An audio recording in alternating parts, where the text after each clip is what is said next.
puts a gun in Kanan's bag. Putting a gun in your son's bag is absolutely insane. Get older, forever gang, I'm never switching over. Made a lane and niggas can't get over. I can't mess with rappers, they be bogus. Rather get the pack and keep it over. Alright, what it is, what it do, it's your boy Dapper back with another reaction of power for you. Before we do anything, make sure we hit that like button, hit that subscribe button, go to 400. We like 6 away from 400. Just give me the 400 and then give me the 500. But let's do 400 first. You know, small goals, small victories. You know what I'm saying?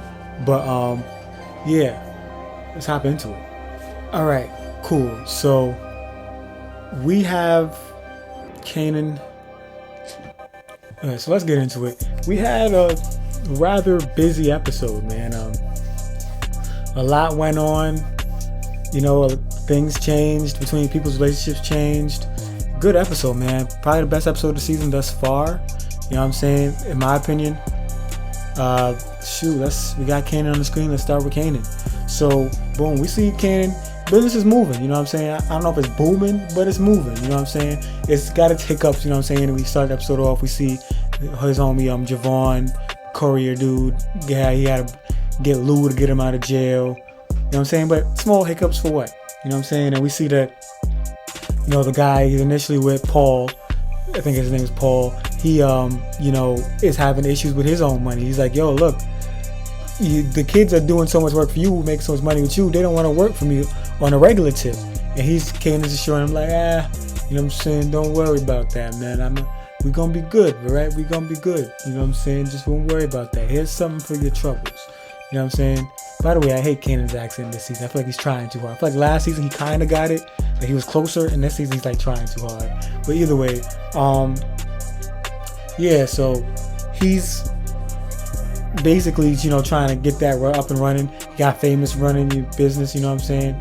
Doing what he got to do, you know what I'm saying? So everything's looking good. And then all of a sudden, before we know it, here come Rock to make things, you know, trouble for him. You know what I'm saying? We're going to get to Rock, but Kanan obviously gets set up and ends up in a situation where he has to come back and live with Rock. And we'll get into Rock next. So boom, we got Rock. Rock was pretty much the superstar of this episode as far as just being the main storyline. She broke it off with Neek, saying that Kanan's coming home soon, so we can't be doing this because you attract trouble. I don't want trouble around my house, blah, blah, blah. And then when she said that, I was very perplexed because I'm just like, okay, when did Kanan say he was coming home? From last I checked, Kanan was running a pretty successful weed business. Also, I mean, what happens to the weed business, you know what I'm saying, because Kanan has to be away from home. We'll see what happens with that, because I know he ain't giving up the money that easily. But we see Rock plants the seed because Famous is so soft and such a pushover. She runs up on him at the apartment, puts a gun in Kanan's bag. Putting a gun in your son's bag is absolutely insane. I'm assuming she wants to put that call into Howard from early because that was absolutely insane to do. But she did it because, I mean, that could have went left. You know what I'm saying? Well, we see how things are shaky for Howard getting shakier for Howard at the precinct. You know what I'm saying? Like, there was no guarantee Howard was going to have the pull to do what he did. You know what I'm saying? But it is what it is. So, you know what I'm saying? Rock is a mad woman for that.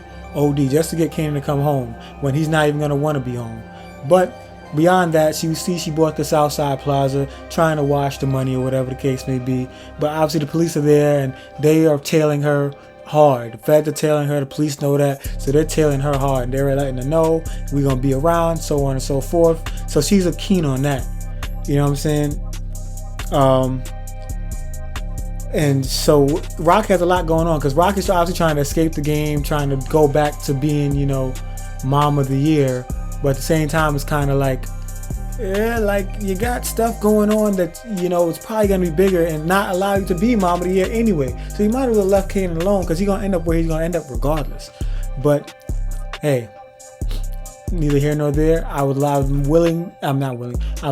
very worried for her and Kanan because the feds are clearly on their tail, and I don't know how they know how serious it is, and I feel like Kanan's gonna be the one to like draw the attention to them, Rock's gonna try and fix it, and that's what's gonna go, you know, where it's gonna go awry. But y'all tell me. I mean, I'm just one guy with one opinion. Y'all let me know in the comments. Neek. Not too much on Neek. You know this. You know, we saw Neek got trouble at home with a shorty because I don't know if Ronnie told her or just the fact that Ronnie mentioned it put the idea in her head. You know how women get, that now she's pressing Neek about where you at, who you dealing with, you know what I'm saying? So because he ain't barely home no more for him and his son, and Neek saw, you know, I'm doing this for me and you, that's all you gotta know about. I couldn't be a woman and be, you know, the partner to you know, significant other to a drug dealer. It just wouldn't work, you know what I'm saying? I'm not even a person with trust issues like that, but it's just like, I don't know where you at all, ever. Couldn't work. But we know Neek got the business with the Asian Chinese dude. It hasn't gotten off the ground just yet. He's telling them he needs more time. They grant him more time. But it's interesting to see what that'll turn into, because obviously we see that there's a developing issue here between him and Ronnie. Because Ronnie will get into his, you know, what's really going on with him, but you know, there's what's the word I say? There's a lack of communication there, a lack of transparency, and Ronnie broke. But we'll get to Ronnie when we get to Ronnie, which is right now. We'll just go right into Ronnie. Pause. Ronnie is out here looking for bread. He at home, eating all the cereal up. It's nothing he could do, so he's just like, yo, I need money. So he ends up going to an OG from the past, and like he's begging, but like they say, you know what, we'll give you a couple things. We'll give you a little bit of here and there. We'll give you a little something, you know what I'm saying? And because of that, he ends up going towards other dealers. And you know what I'm saying? When he goes to other dealers, it ends up in a situation where it's like, nah, I don't like your business. I don't like your brother. I don't want to deal with you. And from what we know about Ryan so far, I don't know if prison did to him or he was just like that before he went in, but he's very unstable emotionally. He can't handle being told no, being made fun of. Any of that situation he wants to retaliate with violence. So what does he do? He ends up killing Dean while his mom's is there. And you know what I'm saying, Dean also, he had to kill Dean because Dean also spilled the beans to Neek that, you know, his brother was out there looking for help and all that kind of stuff, even though Neek told him, like, relax. You know what I'm saying? Things are different. That's not the way he was going to go about it this time around. Ronnie obviously wasn't listening. And, you know what I'm saying? Him killing Dean, I don't know what that does for him because I don't know that puts money in his pocket. But one thing that did happen was that he met up with, I don't know Juliana's cousin's name, but met up with him. He didn't want to do any business, but Juliana seemed very interested. So I can see that being his potential business, whether she wants him to, you know, take out Rock or whatever. Like, he might not sell drugs, he might be getting paid to do other things. So y'all leave a comment below, y'all let me know what y'all think Ronnie's gonna be ending up doing to get some money for this season.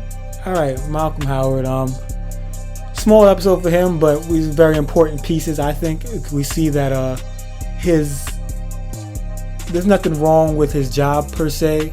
It's just a matter of it's getting uncomfortable in there for him in that precinct, that station. You know what I'm saying? Like, this questions about Crown's death is still, you know, coming back up, even though we thought we buried this. You know what I'm saying? They're asking him questions on the side, on a solo tip. You know what I'm saying? Trying to get answers, see if the story stays consistent. And he keeps telling them, look, everything goes back to Crown. You know what I'm saying? Because music is this, and it usually leads to that, and so on and so forth. So, like I said, it's getting kind of iffy for Howard right now. He's in hot water, and he's just like to the point where, like, he did what he did for Rock to get Kanan out of the situation he got him out of, but he's like, yo, Rock, I can't take no more of your calls. This is it, because the water too hot over there, and that's point blank, period. But Kanan did overhear, I forgot to mention, Kanan did overhear, or see at least, that conversation between his mom and his dad. So I don't know if he heard it or if he just saw it, but either way, you know what I'm saying, that's going to bleed into the next episode for sure. Juke. We got a win for Juke. We finally have a win. A reason. I feel like this is the first time we've seen Juke smile in, like I said, 2 to 3 seasons. Jukebox has not smiled, but we saw that she had the audition. It was real quick, 10, 12 seconds of singing, but she made the group. And she made the group with 2 people she knew from the audition. The nice girl that gave her, you know, the tic tac, and then the girl that had all the attitude. But we see that the lady that's going to be running the group is a no-nonsense lady. And that's kind of how a lot of the groups, from what I understand, went back in the day. There was a person behind the scenes that really called all the shots, from the wardrobe to the dance routines to the practices. She's going to be that woman that's going to be working them hard. And I think that'll be the downfall. I think Juke's going to fall out of love with singing because of what's going to come with it. I had originally predicted that she wouldn't make the group because they didn't like her look. But it's funny, they actually loved her look and made it a part of the group aesthetic, which I was wrong. I'll take that. But she might be a little too serious on them for sure. So I don't know, because we see that the girl Crystal's already getting punked by the lady. I think her name is Nicole. Or maybe it's not Nicole. I don't know. But let her know, like, look, you won't run this group. I do. You know what I'm saying? And that's big words and big power. Could be a little, tension there. Lulu, man, it's EC. He's moving forward with the little club. That's not much to really talk about there. Moving with the club. I don't know how long it's gonna be safe, because again, this is the Thomas family. How long can something really be safe? Can they really do legitimate business? I don't know. We'll see. And with Marvin, again, just topping to bunch in with the Lou situation. He's obviously gonna help Lou with that scenario. Reinvest some money. He thought they were gonna be moving some drugs through there, but Lou was just like, yo, like, leave that out of here.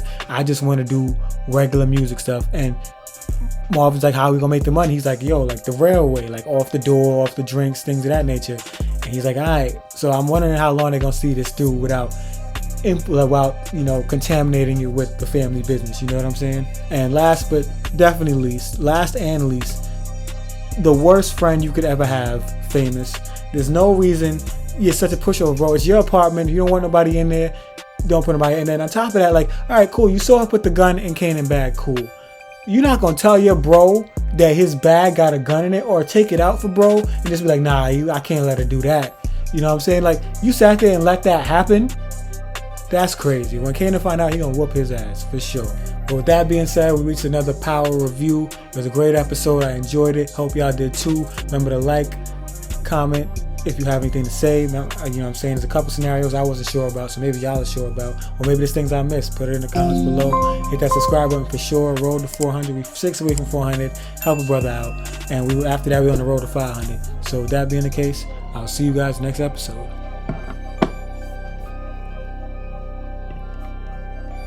Big dripper stand up in the ocean. Everybody trapping, we get lost. He ain't focused yet.